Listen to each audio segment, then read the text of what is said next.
I just need 2 complete steps. So there I have 1, 2, and 3. So I've got 3 steps there. That should be more than enough that I need for front and side view. There's always going to be things that you discover when you look at the footage that you wish you had discovered while you were shooting it.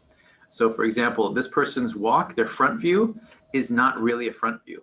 It's a 3/4 right to left view. So it's slightly 3/4, not as front a view as you would like. So that's when it's nice to tell people, remind people when they're walking, hey, if you see the lines in the carpet or if there's some marker you can stick onto, try to walk in a straight line if you can, because the front view you need to sort of walk towards the camera. But I know we're all sort of fighting the setups that we have. Okay, so you got side view and you got front view. Hopefully they're very, very similar and they can be synchronized, at least close enough.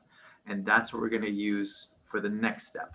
Okay, so step 1, get the footage, line it up, and then cut out the walk that you want to animate, right? So you know that's the walk that I want. From this, what you're going to do is you're going to export out an image sequence. And those I had some examples of in week 1. There we go, walk reference. So here's an example of that walk. There we go.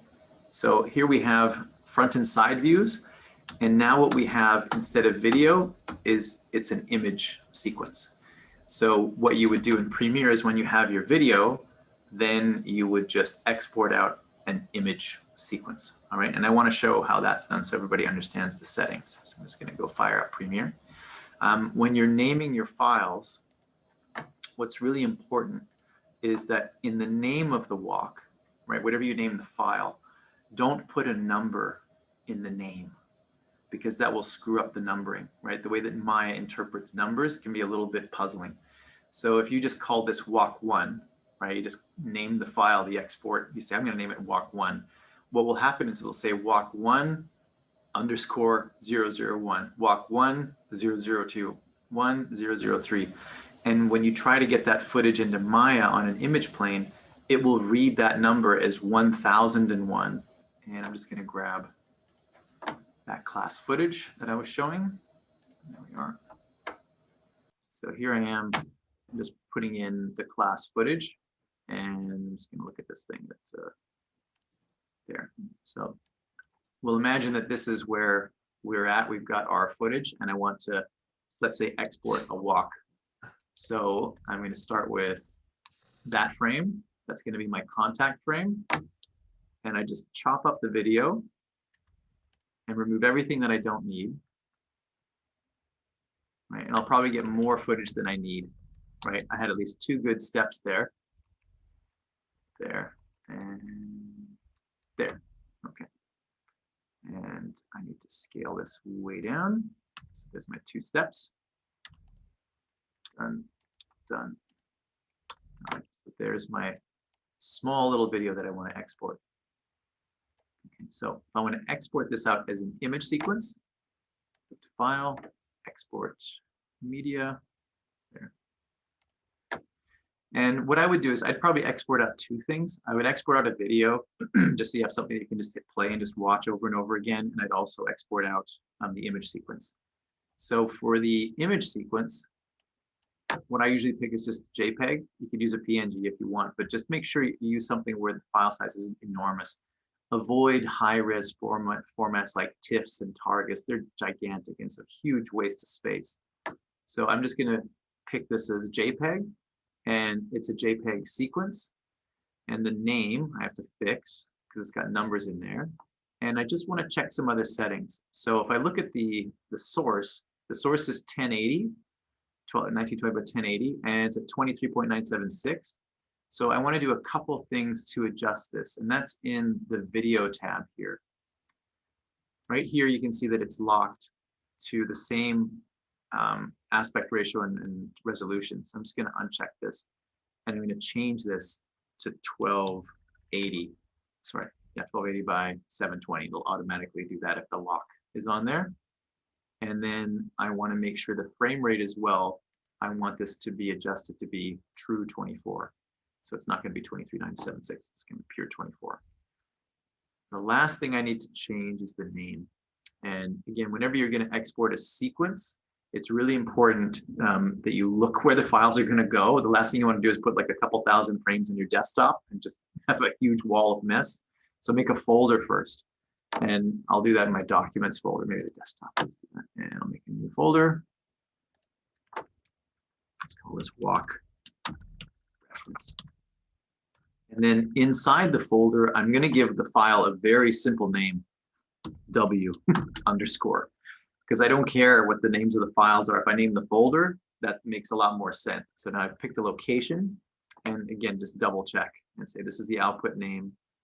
The source is 1080, but I'm downsampling to 720. The frame rate's 23976. It's going to 24. I'm exporting a sequence. If you don't have that checked, you only get one image, right? So sequence, it's JPEG. This preset is custom. If I want to save this, then I can go here and I can say save preset. Just call it footage. So that way, anytime I want to use that preset, I can just go and click on it and it will already have it saved there in Premiere for me. So I have to do all those numbers again. And then if you want, you can hit export right away. If you hit Q, it will put it into Adobe Media Encoder, which is sort of a standalone application for converting videos and audios, etc. I'm just going to hit export because this is the only thing that I need. Once that's done, then I can go back to my desktop and hopefully, if it worked, find the folder. There, walk reference there. And inside, there's all the images. Now, one thing that's a little annoying, and again, if anyone else can find out where the button is, I just haven't been able to find in Premiere, it starts the export at frame 0. So Maya will load up this image as frame 0. I would love this to be 1, but the last thing I want to do is manually rename and renumber a whole bunch of files. Very slow and painful. Luckily, we don't have to do that. We have a piece of software on the build called ACDC Pro.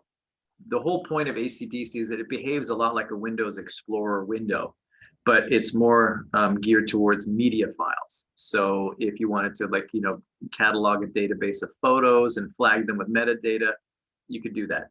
What will take a bit of time is that it does need time to build a bunch of thumbnails for all the images. So sometimes when you click on a folder, it may appear like it's freezing. So you can see I'm here on my desktop and there's nothing there.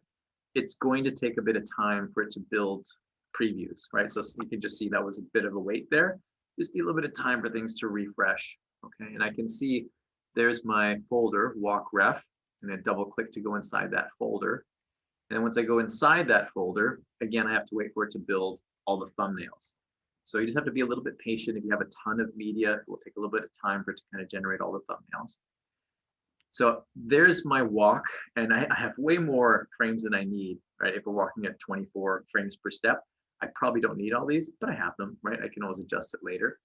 I just go and select everything by going Control A, and then I go up here to Batch, and go to Batch Rename.